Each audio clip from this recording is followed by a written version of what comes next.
Je vais maintenant vous peindre l'économie actuellement et ce que nous comptons faire. Aujourd'hui, je sais que quand je passe partout, et ça m'étonne, avant moi, on n'a jamais attaqué un ministre de l'économie à ce point, ou aimé. Partout je passe, ah bon, dollar, il faut y quitter. Je vais en Inde, on me parle, dollar, il faut y quitter. Que je parte à Massina, papa, dollar, il faut y quitter. Ah, le coloyer est quitter. C'est bien, c'est déjà un facteur important sur lequel nous devons miser pour qu'effectivement, dollar est quitte. Mais ce dollar, comment il a évolué? Puisque j'ai comme l'impression que les gens pensent que ce dollar vient de connaître sa première chute sous le mandat du président Félix Antoine Tshisekedi Tshilombo. Non. Je vais vous épargner une longue excursion dans le passé. Prenons le gouvernement 1+4 de 2002 à 2006. Le pouvoir arrêtant. Le pouvoir, c'est-à-dire nous du gouvernement cohabitant avec ceux qui étaient ici de la rébellion et de l'opposition politique, tout le monde avait peur de détourner l'argent de l'État. Tout le monde avait peur d'exercer des influences négatives sur les chefs d'entreprise ou les opérateurs économiques vous demander des faveurs quelconques parce que ça va se savoir, ça va me compromettre et je risque de perdre les prochaines élections. C'est la seule période où vous pouvez consulter vos téléphones où le taux d'échange a glissé de 31%. En 3 ans, 4 ans plus qu'on avait augmenté l'année électorale. Mais quand vous prenez maintenant le premier mandat de 2006 à 2011, le taux de glissement est de 80%. De 2011, puisque ce mandat-là a été prolongé jusqu'en 2018, le taux de glissement a été de 81%. Maintenant, nous prenons le premier mandat du président Félix Tshisekedi qui va se terminer dans quelques mois. Le taux de glissement est de 47%. Alors, on donne l'impression que pendant cette période où nous sommes à l'économie, et mon ami qui était aux finances le matin, il y a eu plus de dérapage qu'avant. Et j'entends même les gens en parler sur les ondes. L'économie, au fait, et toutes les théories économiques qui n'ont pas comme finalité l'amélioration des conditions de vie des populations ne servent à rien. Congo est à sa direction. Merci aux panélistes ici à mes côtés, avec lesquels nous allons certainement débattre sur cette question, puisque c'est du choc des idées que jaillit la lumière. Il ne s'agit pas d'un vigilant pour savoir si l'État a raison ou il a tort. Nous devons bien analyser la situation pour trouver des remèdes idoines. Alors, ce que nous devons dire, avant de parler de ce que l'État doit faire, c'est que la crise de l'économie congolaise plonge ses racines dans le passé lointain. Déjà à l'époque léopoldienne, on produisait parce que si vous ne remplissez pas vos assignations, on vous coupait les mains. 80 ans de colonisation, on produisait et c'était toujours l'agriculture parce que si vous n'arrivez pas à produire l'EVA, la quantité attendue du caoutchouc, ou du coton, ou du riz, ou des haricots, ou de n'importe quel autre denrée, on vous fout en prison et en même temps l'organisation administrative était telle que une grande partie de la population était contrainte de rester dans les milieux ruraux. C'est un modèle économique qui avait son propre modèle d'accumulation de croissance. L'indépendance intervint en 1960. Nous avions 25 universitaires, parmi lesquels 19 philosophes, et nous avons fauté. Parce que nous avons dit à la population congolaise qu'avec l'indépendance, désormais c'est 3 repas par jour, tout le monde va voir la lumière, tout le monde va circuler dans Bukavu, dans Bujimaï, dans Kananga, Kinshasa, et tout le monde va devenir citadin et on va oublier le village. Et donc c'est un phénomène que a été masqué par les réserves très importantes de notre économie qui était située au même niveau que l'économie canadienne, ça peut vous étonner, légèrement au-dessus de celle de l'Afrique du Sud et celle de la Corée du Sud. Allez sur Google, vous pouvez vérifier, c'est certifié. Pourquoi finalement aujourd'hui nous retrouvons en train de disputer la dernière place avec des pays comme le Sud-Soudan, comme la Somalie? C'est un paradoxe pour un pays avec autant de richesses, parce que tout simplement, en 1960, nous avons eu l'indépendance politique. On n'a pas milité pour l'indépendance économique. On n'a pas lutté pour faire l'union des intelligences congolaises et réfléchir ensemble si c'est ce que nous voulons faire de notre pays. Et nos querelles actuelles, ils sont pour beaucoup parce que ces mêmes querelles ont été aussi les résultats constatés après l'indépendance. Chacun voulait être président de la République, député, ministre, ainsi de suite. Les partis politiques, on en a créé de plusieurs sortes. Il y a eu les premières élections, Lumumba est Premier ministre, mais n'a pas la majorité. Il fallait coaliser avec Bolikango et les autres. Et puis finalement, c'était de courte durée.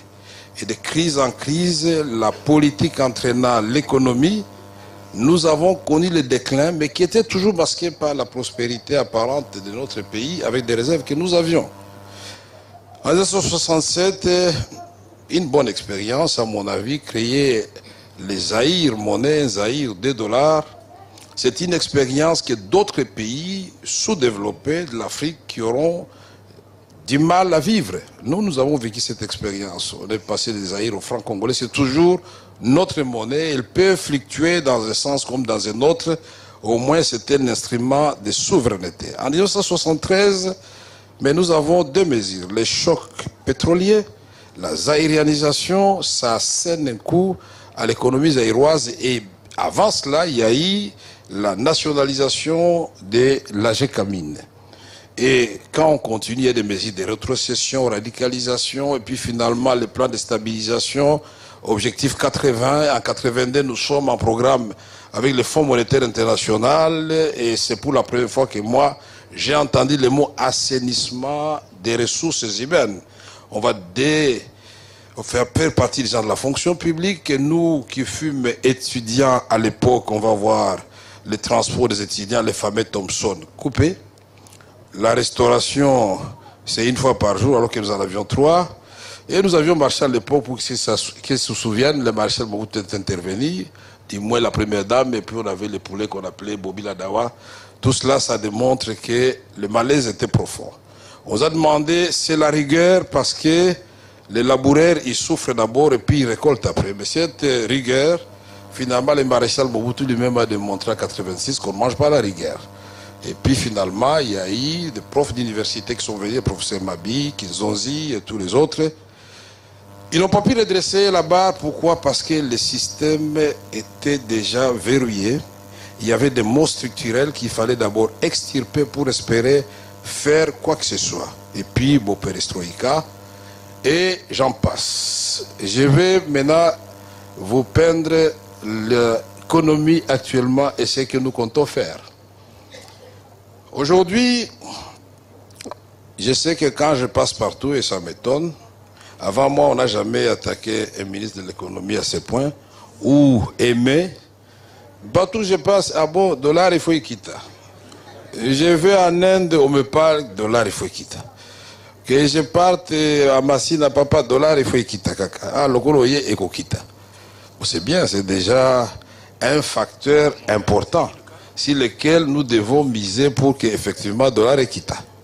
Mais ce dollar, comment il a évolué? Puisque j'ai comme l'impression que les gens pensent que ce dollar vient de connaître sa première chute sous le mandat du président Félix Antoine Tshisekedi Tshilombo.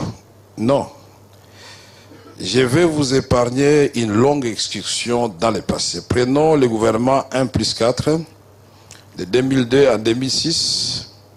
Les pouvoirs arrêtant. Les pouvoirs, c'est-à-dire nous du gouvernement cohabitant avec ceux qui étaient ici de la rébellion et de l'opposition politique, Tout le monde avait peur de détourner l'argent de l'État. Tout le monde avait peur d'exercer des influences négatives sur les chefs d'entreprise ou les opérateurs économiques vous demander des faveurs quelconques parce que ça va se savoir, ça va me compromettre et je risque de perdre les prochaines élections. C'est la seule période où vous pouvez consulter vos téléphones où le taux d'échange a glissé de 31%.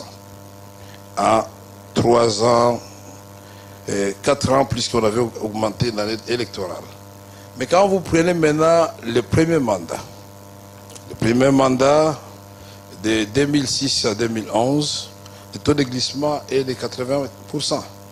De 2011, puisque ce mandat-là a été prolongé jusqu'en 2018, le taux de glissement a été de 81%.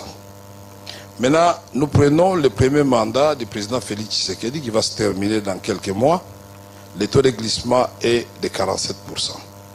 Alors, on donne l'impression que pendant cette période où nous sommes à l'économie, et mon ami qui était aux finances le matin, il y a eu plus de dérapage qu'avant. Et j'entends même les gens en parler sur les ondes.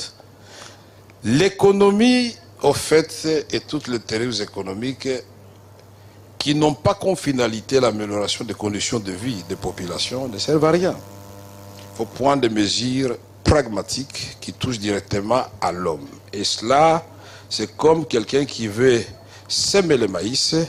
Il doit d'abord faire ce qu'on appelle l'opération pour défricher les champs, labourer, hercer, semer, arroser, et puis, bon, il récolte.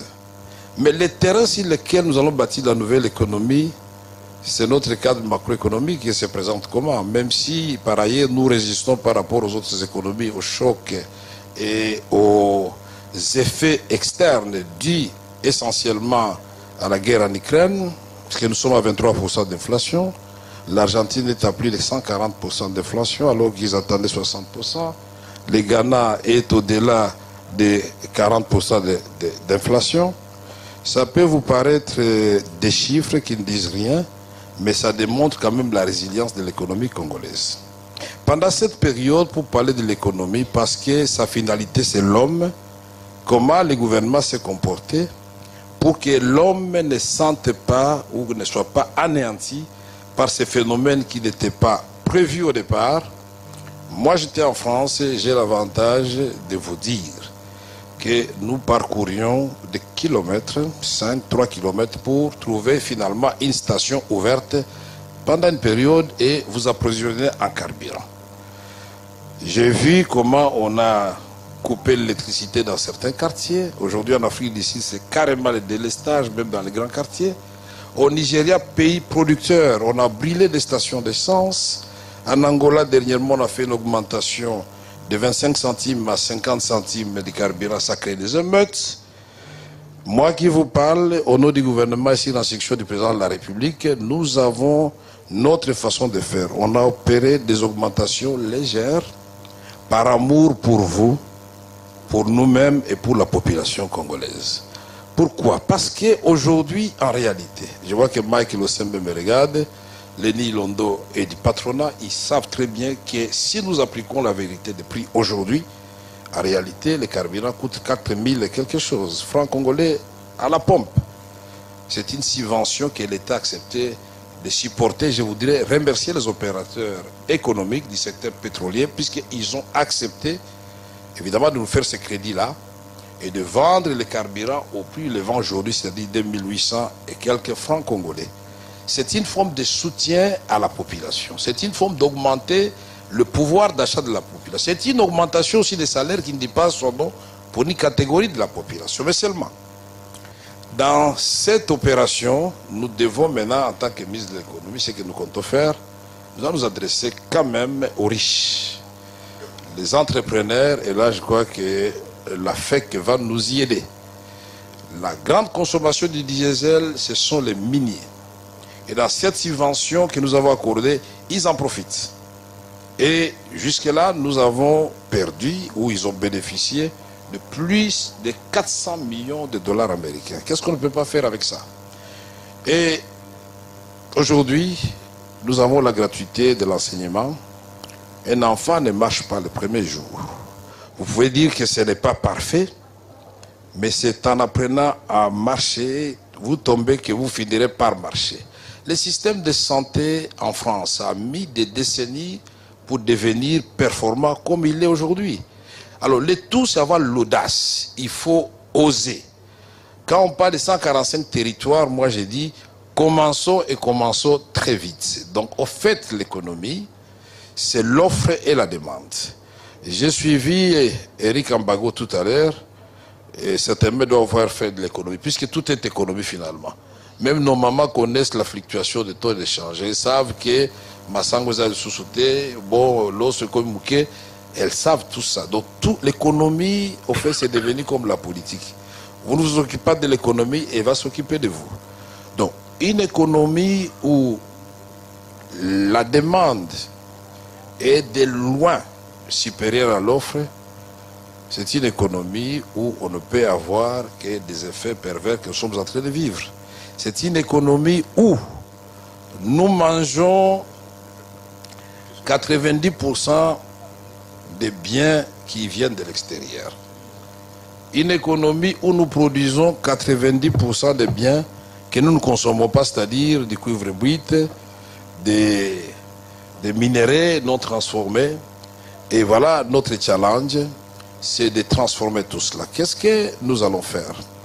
Ce que nous allons faire, et les mesures existent, le président de la République, au cours de la dernière réunion du Conseil des ministres, ces mesures qui avaient été prises au niveau de l'ECOFIN, que j'ai le bonheur de présider, qui regroupe plus de 12 ministères, y compris le ministère des Finances, du Plan, des petites et moyennes entreprises. Plusieurs ministères sont là, dans l'industrie, commerce extérieur et consorts.